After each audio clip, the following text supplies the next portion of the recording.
Hey connoisseurs, it's Rod with POW Group. Welcome back on The Pursuit of Wealth, your home for MJ stocks, crypto assets, news, and interviews.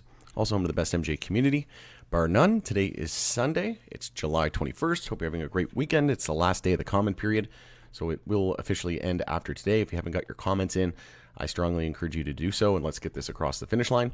In this video, we're going to be discussing what to expect after the comment period ends tomorrow. And basically, are we going to see some momentum because of this? What could the results be? And then also, what are the next steps? And there was some news today as well that Biden dropped out of the race. And I just posted a video about that. We'll discuss that in just a moment. But before we get to it, make sure to smash the like. It helps support me in the channel. It doesn't cost you anything. If you're new, you can subscribe, tick the bell, all that good stuff, and you'll be notified on any future live streams or when I post new content. As always, this is not financial advice. I'm not a financial advisor. This is for entertainment purposes only, and you should never buy or sell anything based on anything that I say or write. Also, you can follow us over on X, formerly Twitter. The handle for that is @GroupPow. Going to be using that as my platform of choice going forward, and good to be on multiple platforms as well, just in case I ever get shut off here on YouTube. I just posted this video a few minutes ago. Biden drops out and endorses Harris. And is this good for the MJ industry? If you haven't seen this, you can check it out. Let me know your thoughts and opinions as well in the comment section. It's not official yet. He endorses Kamala, so we'll see. I think it's going to be her more than likely. And then RFK Jr. is also running, and he's going to be running independently. I can't see him joining the Dems. I would say it's more than likely going to be Kamala Harris that steps in. And in my opinion, I do think it will be good for MJ, but you can check out that video for the full details on that. So if you recall, I posted this video, I made a video and I posted this article on that video a few months back. This is dated May 7th, 2024, and it said long road ahead for U.S. MJ rescheduling. And in the article, it did say it could take up to 7 years, and they changed that. Now it just says rescheduling MJ could take some time to go into effect if the rule is challenged. So they dropped the 7-year part, and then, yeah, if I just do a quick search here, 7 no longer there. If I search 7, no longer there. Yeah, I'm not seeing it in there. So where are we even at? Yeah, so it's just some findings here on the side. You can see here there's some numbers, but there was nothing in the actual article, so they definitely removed it. But anyways, if you add up, the 30, 90 days, 90 days, few months to over a year, few months to over a year, effective 30 days, up to 3 years, it effectively is around that 7-year mark. So I knew that wasn't going to be the case. At the end of the day, they got put in, the Dems got put into office, and they took control of the Senate because of their pro-MJ stance. Don't let anybody tell you any different. That's definitely what it was, in my opinion. And it was their political death sentence if they didn't do something, get some sort of reform done before the elections. So I do think that rescheduling is sooner than later. It's going to happen, in my opinion, before the elections. And again, now that Biden is dropping out, it makes them look very weak. And if Kamala Harris steps in, she's more than likely going to use MJ as a way to gain as many votes as possible, right? So this could be a very big talking point and focus of their campaign leading into the elections here. So we'll go through, if you recall, they said the OMB review, that was expedited. It moved along very expeditiously, and then we had the public comment period, and that was 30 to 90 days. So it was a 60-day comment period that they set out, and the last time we had an update, I think it was close to 35,000 comments, and then I think like 97% of them were positive, right? And if you haven't done so, again, I encourage you to do so before the end of the day today. Today is the last day. And then we'll see what happens. But I think it's going to be somewhere around, like 90 to 95% positive. And I mean, even if you have a negative experience, be honest. But I think 90 to 95% are going to be positive.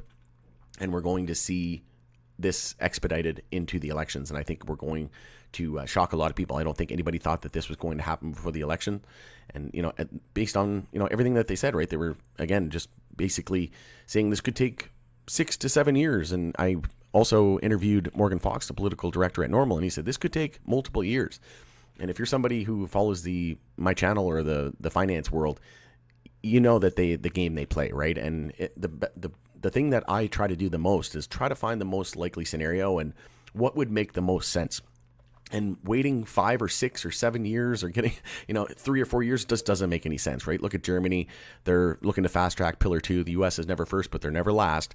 I can't see them just, kicking the can down the road for 6 or 7 years with absolutely nothing, to show for it. Like they're not going to do that, right? They're not that naive, and frankly, they're just not going to let other, superpowers around the world run this industry. And I think, descheduling is ultimately where we'll go.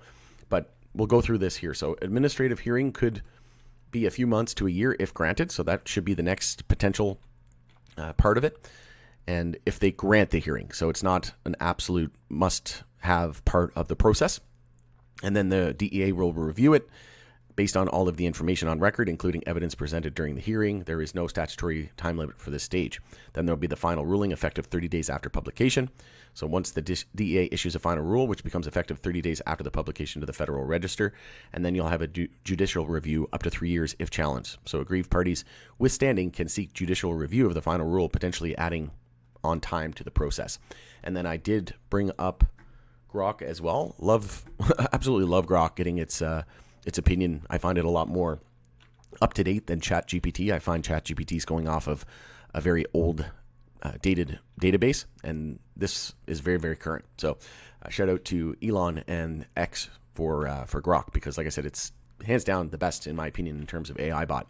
So I put into it what to expect after MJ rescheduling comment period ends on July 22nd, 2024. After the public comment period ends, the DEA's proposal to reschedule MJ on July 22nd, 2024, the DEA will conduct a full review of each comment submitted. They will then assess the feedback and determine whether to make any changes to the proposed rule. Once the DEA makes a final decision, they will publish it to the Federal Register along with the specific date that the change will take effect.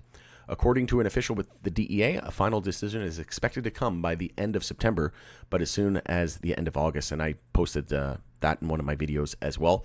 And then obviously if it gets rescheduled before the elections, 280E goes away. And it's not a coincidence that the Ontario AG is also looking at they're tabling some improvements to the excise taxes here in Canada. And I've been on record to say that for multiple months now as well, that I think that excise taxes in Canada are going to they're going to lower them, and we'll see an improvement there around the same time that rescheduling to Schedule 3 happens and 280E goes away, because nothing happens by sheer coincidence, right? It's all planned. Then it says some key points to note.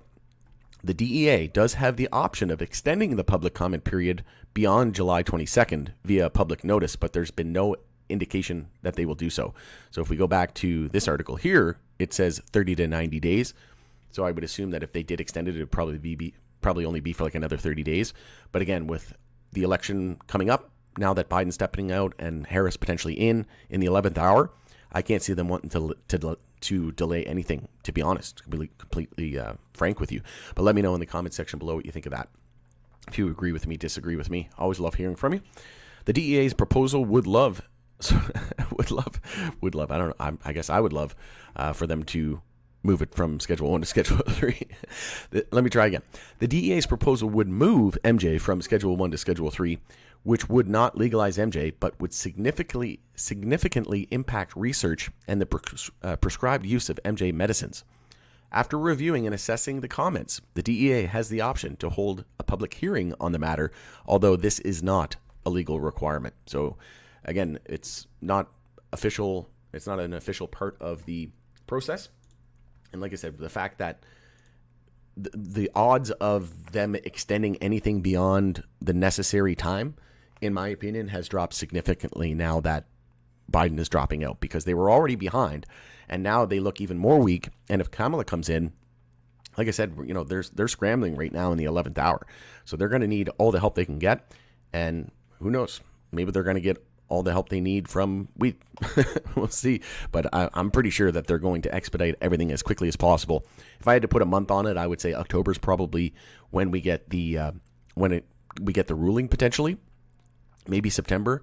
And then who knows when the official date will be that they actually reschedule it, because they'll come out with the ruling and then and then they'll make a date. So there'll probably be another waiting period after that. But I do think that leading into this week, it'll be very telling to see when futures open up as well this evening for the S&P 500, what kind of market reaction we get. I don't think there'll be much of a reaction until we find out who the new nominee is, like who's going to replace him as, we know the nominee right now is Kamala Harris, endorsed by him, Biden, but at the end of the day, we don't know who it is officially yet that's going to be replacing him as the Democratic Party leader. So I think, it'll be a pretty muted reaction, and we can kind of see that through the crypto space right now, because that's the only thing really trading, and there wasn't really much of a reaction there. So I think we're probably not going to see much until we get the official announcement of who's going to be replacing him. Like I said, it's probably going to be Kamala. But yeah, I do think that once the comment period is over, we'll see if they extend it or not, but I don't think they will. And then I think just based on the the quality of the comments, I think they're going to be overwhelmingly positive, somewhere in that higher 90 percentile. And then I think that's going to be good for the MJ industry. And I think it will add some momentum. And then, like I said, based on everything that I'm seeing and based on Biden dropping out, I think the chances of MJ being a major focus in their campaign going into the elections is going to be very, very, the odds just went up drastically. And if you haven't seen that video, like I said, with Biden dropping out and Kamala Harris in as a good for MJ, check that video out as I discuss that in detail, my thoughts and opinions. But let me know your thoughts and opinions on this with regards to what to expect after rescheduling. Do you agree with my thought process? Is there anything that I miss? Anything you want to add? Always love hearing from you. Like I said, drop a comment in the comment section below and we'll continue the conversation there. All right, it's Rod with Power Group. Thanks again for joining us on the Pursuit of Wealth Connoisseurs, and we'll see you on the next one.